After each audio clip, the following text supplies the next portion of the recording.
안녕하세요. 오늘 저희가 좀 깊이 파고들 주제는 파킨슨병입니다. 이게 참 치료법이 마땅치 않은 복잡한 병인데요. 네, 맞습니다. 근데 최근에 장 속에 사는 미생물, 그러니까 장내 미생물이 뇌 건강에 영향을 준다는 얘기가 많잖아요. 그렇죠. 관심이 아주 뜨겁죠. 그래서 오늘은 특정 장내 세균, 이름이 좀 어렵네요. 악티노마이세스 비스코수스. 이 세균이 파킨슨병 같은 증상을 막아줄 수 있는지, 그걸 아주 작은 벌레 모델에서 확인한 연구를 한번 살펴보려고 합니다. 네, 그 벌레 모델이라는 게 바로 시엘레간스, 우리말로는 예쁜 꼬마 선충인데요. 이게 파킨슨병 연구에 꽤 유용하게 쓰입니다. 아, 그 작은 벌레요? 네, 파킨슨병의 특징이 도파민 만드는 신경세포가 좋고 또 알파 시누클레인이라는 단백질이 막 뭉치는 거잖아요. 네네. 근데 유전적인 원인은 한 5에서 10% 정도고 나머지는 환경 요인이 중요하다고 보는데 그중에서도 이제 장내 미생물의 역학이 주목받는 거죠. 그럼 이 벌레는 어떻게 파킨슨병 모델이 되는 건가요?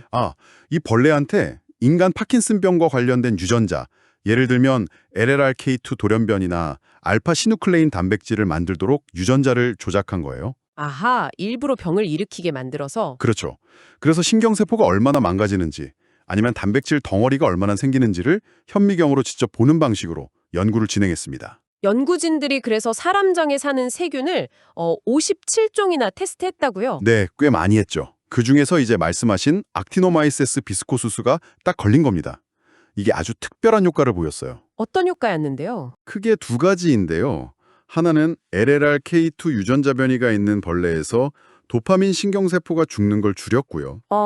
다른 하나는 알파 시누클레인 모델 벌레에서 그 단백질 덩어리가 생기는 걸 막아줬다는 겁니다. 이게 그냥 벌레가 더 오래 살게 하는 게 아니라 병의 핵심적인 손상 자체를 막아줬다는 게 중요하죠. 근데 잠깐만요.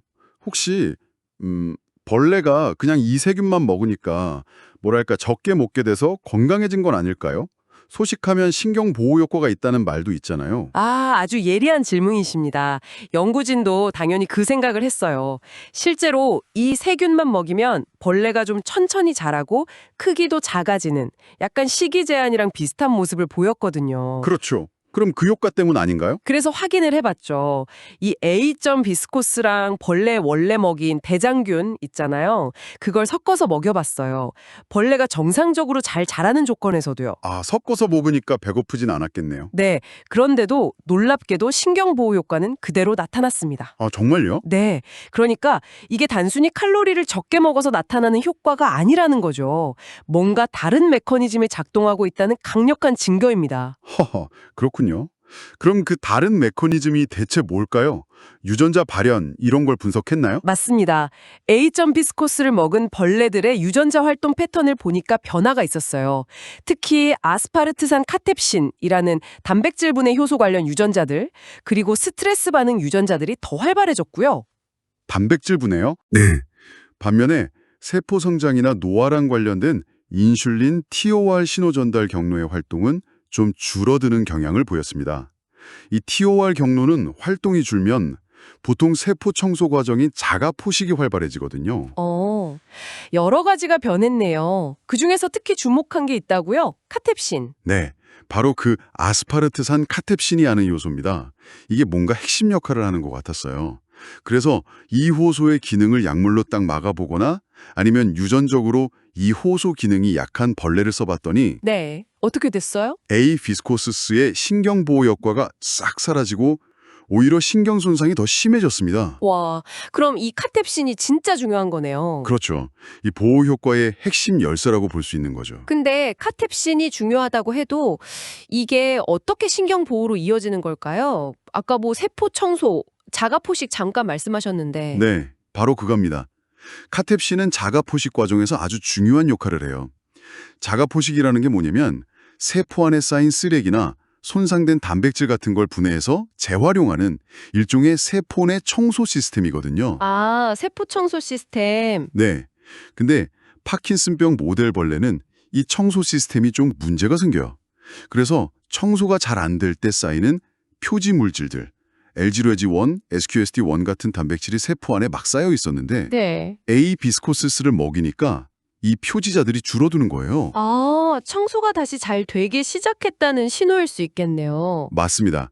마치 막혔던 하수구가 뚫린 것처럼 자가포식 기능이 개선됐을 가능성을 보여주는 거죠. 야, 정리를 해보면 A 비스코서스라는 특정 장내 세균이 벌레 모델 안에서 카텝신이라는 효소를 활성화시켜서 세포 청소 시스템, 즉 자가 포식을 강화하고 또 노화 관련 신호나 스트레스 반응 같은 것도 조절해서 좀 복합적으로 신경을 보호한다. 이런 그림이네요.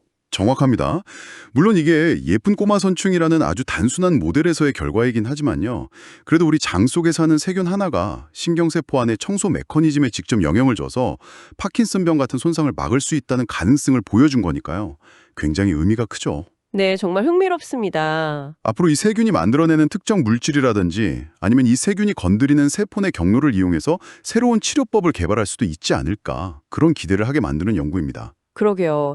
이 작은 벌레 연구가 우리한테 던지는 질문이 참 큰 것 같습니다. 생각해 보세요. 고작 세균 하나가 이렇게 복잡한 방식으로 우리 신경세포를 지켜줄 수 있다면 지금 여러분의 장 속에 살고 있는 그 수많은 미생물 군단은 여러분의 뇌를 포함해서 몸 전체의 세포들을 얼마나 정교하게 또 끊임없이 조율하고 있을까요? 다음 식사하실 때 한 번쯤 떠올려 보시는 것도 재밌을 것 같습니다.